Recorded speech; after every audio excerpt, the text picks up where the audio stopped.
भक्तजनों, माताओं, बहनों, सादर जय श्री कृष्ण। आज इस कथा को जो कोई भी सुनेगा उसे 84 लाख योनियों से मुक्ति प्राप्त हो जाएगी। प्रभु श्री कृष्ण ने गोपियों के साथ बहुत सी लीलाएं की है। कन्हैया गोपियों की मटकी फोड़ते और माखन चुराते और गोपियां श्री कृष्ण का उल्हाना लेकर के मैया यशोदा के पास जाती। ऐसा कई बार हुआ। एक समय की बात है कि यशोदा मैया प्रभु श्री कृष्ण के उल्हानों से तंग आ गई और एक छड़ी हाथ में लेकर के भगवान श्री कृष्ण के पीछे पीछे दौड़ लगा दी।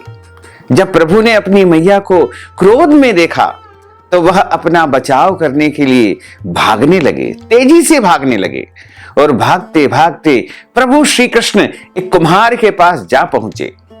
कुम्हार तो अपने मिट्टी के घड़े बनाने में बहुत अधिक व्यस्त था, लेकिन जैसे ही कुम्हार ने प्रभु श्री कृष्ण को देखा तो वह बहुत प्रसन्न हुआ। वह कुम्हार जानता था कि श्री कृष्ण कोई मनुष्य नहीं है, ये साक्षात परब्रह्म परमेश्वर है। तब प्रभु ने कुम्हार से जाकर के कहा कि कुम्हार जी, आज मेरी मैया मुझ पर बहुत क्रोधित है। मैया मेरे पीछे छड़ी लेकर के दौड़ लगा रही है, मेरे पीछे पीछे आ रही है। भैया जी, मुझे कहीं पर छुपा लो। तब कुम्हार ने प्रभु श्री कृष्ण को एक बड़े से मटके के नीचे छिपा दिया। कुछ ही क्षणों में मैया यशोदा भी वहां पर आ गई और कुम्हार से पूछने लगी, क्यों रे कुम्हार, तूने मेरे कन्हैया को कहीं देखा है क्या? कुम्हार ने कह दिया कि नहीं मैया, मैंने कन्हैया को नहीं देखा है। श्री कृष्ण यह सब बातें बड़े घड़े के नीचे छुप करके ध्यान पूर्वक सुन रहे थे। मैया तो वहां से चली गई। अब प्रभु श्री कृष्ण कुम्हार से कहते हैं कि कुम्हार जी, यदि मेरी मैया चली गई हो तो मुझे इस घड़े से बाहर निकालो। और कुम्हार बोला कि ऐसा नहीं प्रभु जी, पहले मुझे 84 लाख योनियों के बंधन से मुक्त करने का वचन आप प्रदान करो। प्रभु मुस्कुराए और कहा कि ठीक है, मैं तुम्हें 84 लाख योनियों से मुक्त करने का अभी इसी समय वचन देता हूं। अब तो बाहर निकाल दो भैया जी मुझे। कुम्हार कहने लगा कि मुझे अकेले नहीं, प्रभु जी, मेरे परिवार के सभी लोगों को भी 84 लाख योनियों के बंधन से मुक्त करने का आप वचन दोगे तो मैं आपको इस घड़े से बाहर निकालूंगा। प्रभु जी कहते हैं कि चलो ठीक है। उनको भी 84 लाख योनियों के बंधन से मुक्त होने का मैं अभी इसी समय वचन देता हूं। अब तो मुझे घड़े से निकाल दो भैया। अब कुम्हार कहता है कि बस प्रभु जी, एक विनती और है, उसे भी आप पूरा करके वचन दे दो तो मैं आपको घड़े से बाहर निकाल दूंगा। भगवान बोले कि वो भी बता दो, क्या कहना चाहते हो भैया जी? कुम्हार कहने लगा कि प्रभु जी, जिस घड़े के नीचे आप छुपे हो उसकी मिट्टी मेरे बैलों के ऊपर, मेरे गधों के ऊपर लाद करके लाई गई है। मेरे इन गधों एवं बैलों को भी 84 लाख योनियों के बंधन से मुक्त करने का आप वचन दो।